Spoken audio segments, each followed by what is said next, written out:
নমস্কার, আমি অনুষা। আমার ভ্রমণ কথা চ্যানেলে স্বাগত আপনাদের। আমাদের আজকের ভিডিও হচ্ছে নাসিকের ভ্রমণ নিয়ে। আমরা রেডি হয়ে গেছি। আমরা নাসিকে যাব ঘুরতে। সেই এক্সপেরিয়েন্স শেয়ার করব। 12টা 13 বাজে এখন থানে স্টেশন। আমাদের নাসিকের ট্রেন ছিল 12টা 32-এ হাতিয়া এক্সপ্রেস 12811। রাত 3:32 আমাদের ট্রেন ঢুকলো নাসিকে। নাসিক স্টেশন থেকে 1 নম্বর প্ল্যাটফর্ম দিয়ে বেরিয়ে সামনেই রয়েছে bus stand, auto stand, sharing cab, সরকারি bus stand, Nashik road bus stand. এখান থেকে আপনি যে কোনো ডেস্টিনেশনের বাস পেয়ে যাবেন। আমরা যাচ্ছিলাম ত্রম্বকেশ্বর। আমরা বাসে করে ত্রম্বকেশ্বর গেছিলাম।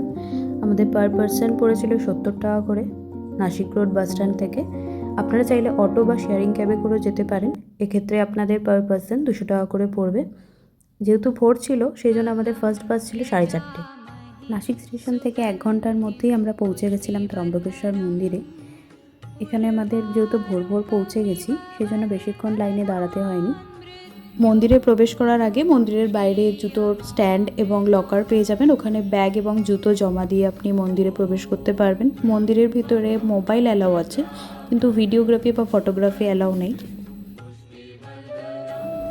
মন্দির থেকে বেরিয়েই আমরা দর্শন করেছিলাম গৌতম লেক এবং কুশাবর্ত কুণ্ড। এটি মন্দির থেকে বেরিয়ে সামনেই রয়েছে। স্ক্রিনে যে লেকটা দেখতে পাচ্ছেন এটা হলো গৌতম লেক। মন্দিরের চারপাশে খুব সুন্দর একটি ভিউ রয়েছে এবং প্রাকৃতিক দৃশ্যও খুব সুন্দর, যে কারোরই খুব ভালো লাগবে। এটি হলো কুশাবর্ত কুণ্ড। কুশাবর্ত কুণ্ডকে গোদাবরীর প্রতীকী উৎপত্তি বলে মনে করা হয়। এটি একটি জনপ্রিয় হিন্দু তীর্থস্থান। এই কুণ্ডের চারপাশে অনেক মন্দির আছে। ত্রম্বকেশ্বর মন্দির হলো শিবের 12টি পবিত্র জ্যোতির্লিঙ্গের মধ্যে অন্যতম। মন্দিরের সবচেয়ে অনন্য বৈশিষ্ট্য হলো এই লিঙ্গটি, যেখানে 3টি মুখ রয়েছে, যা ব্রহ্মা, বিষ্ণু এবং শিবের প্রতীক। ঋষি গৌতমের তপস্যার ফলে এই স্থান থেকে গোদাবরী নদীর উৎপত্তি হয়েছে, যা ব্রহ্মগিরি পাহাড়ের উপর অবস্থিত এবং এটি একটি অত্যন্ত পবিত্র স্থান। ত্রম্বকেশ্বর দর্শন করার পরে সকালের ব্রেকফাস্ট সেরে আমরা রওনা দিয়েছিলাম তপবন পঞ্চবটির দিকে। ত্রম্বকেশ্বর থেকে পঞ্চবটির ডিস্টেন্স 30 কিলোমিটার।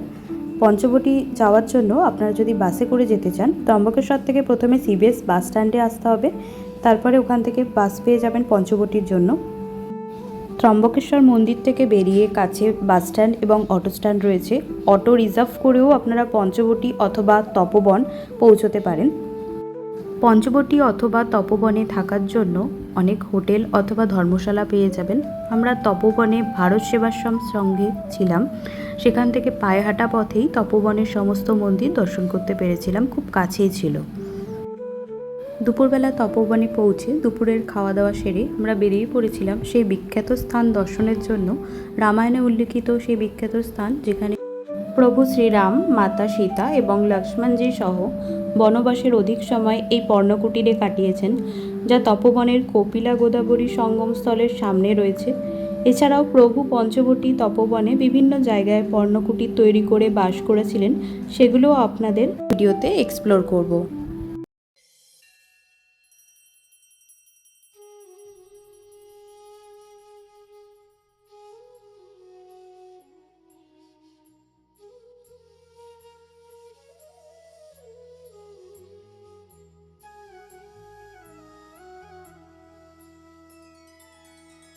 श्री रामचंद्र कृपालु भजुमन हरण भव भय दारुणम नव कंज लोचन कंज मुख कर कंज पद कंजारुणम भगवान के अवतार का केवल नहीं गुणगान है, कैसे नारायण बने नर इसका पावन ज्ञान है।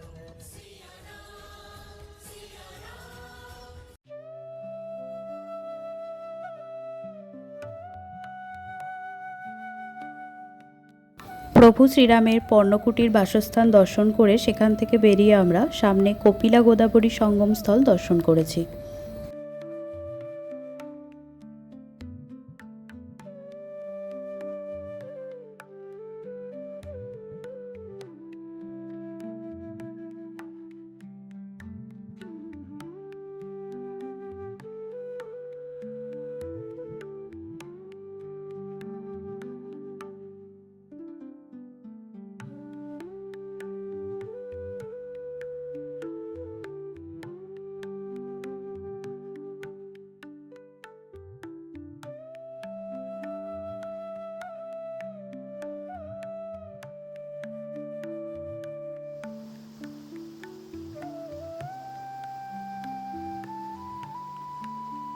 যদি শীতকালে নাসিক ভ্রমণ করে থাকেন তাহলে অবশ্যই ভারী সোয়েটার ক্যারি করবেন, কারণ এখানে প্রচণ্ড ঠান্ডা।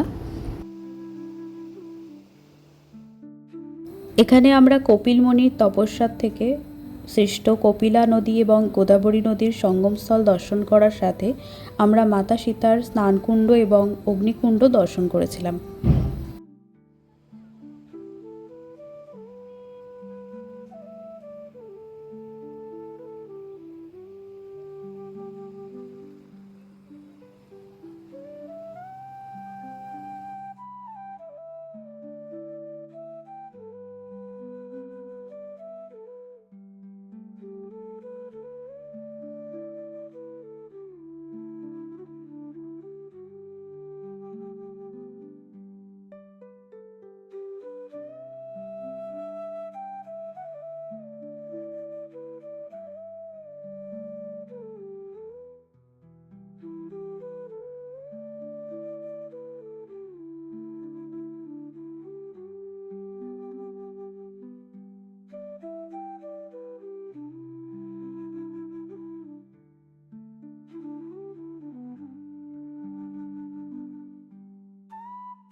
এখানে অগ্নিদেব মাতা সীতাকে নিজেকে গচ্ছিত রেখেছিলেন।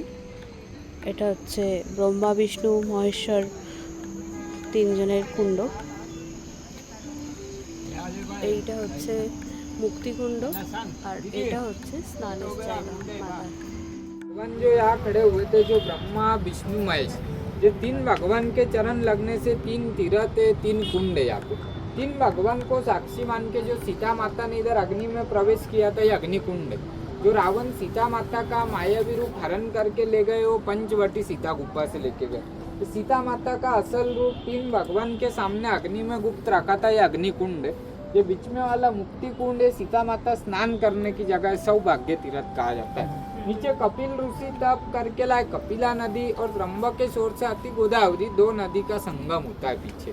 ये जल लेना, तीर्थ लेना तो अपनी इच्छा से इच्छा शक्ति दान होते। कुंभ की जगह है, रामायण कालीन जगह, कर्म भूमि और अपनी इच्छा से।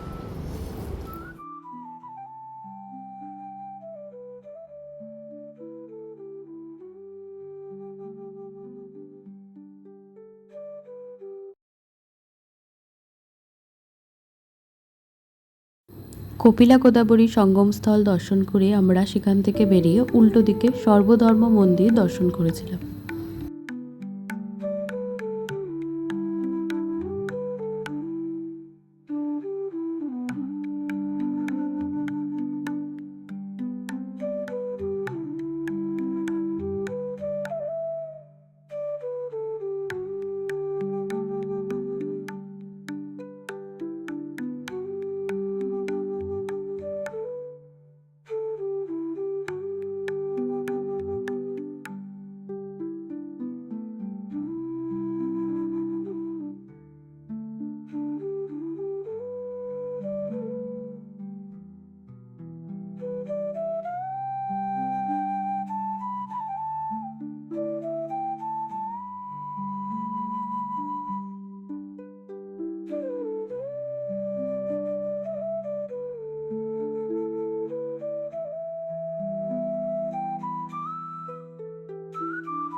এই মন্দিরে সব ধর্মের ভগবানের পুজো করা হয়, তাই এই মন্দিরটির নাম সর্বধর্ম মন্দির নামে পরিচিত।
সর্বধর্ম মন্দির থেকে বেরিয়ে পাশে রয়েছে শ্রী লক্ষণজি শেষ অবতার মন্দির।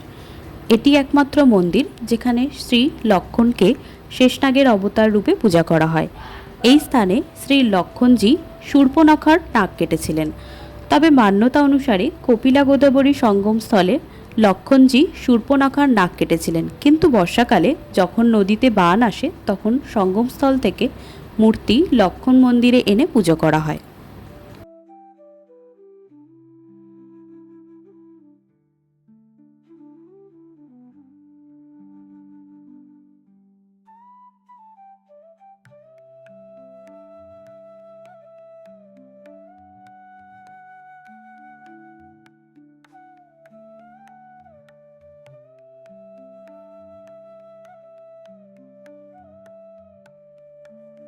মন্দিরের ভেতরে খুব সুন্দর একটি গণেশ ঠাকুরের মূর্তি রয়েছে, সেটি দর্শন করার পর লক্ষণ মন্দিরের গর্ভগৃহে আমরা প্রবেশ করলাম।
লক্ষণ মন্দির থেকে বেরিয়ে আমরা সামনে রামসৃষ্ট উদ্যান দর্শন করেছিলাম। এখানে শ্রীরামের 70 ফুট লম্বা অসম্ভব সুন্দর মূর্তি আছে। সন্ধ্যার সময় এই স্থানে সন্ধ্যা আরতি হয়, সেটি আপনারা ভিডিওতে দর্শন করতে পারবেন।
নাসিক ভ্রমণের প্রথম পর্ব এখানেই শেষ করছি। খুব শীঘ্রই দ্বিতীয় পর্ব নিয়ে আসছি।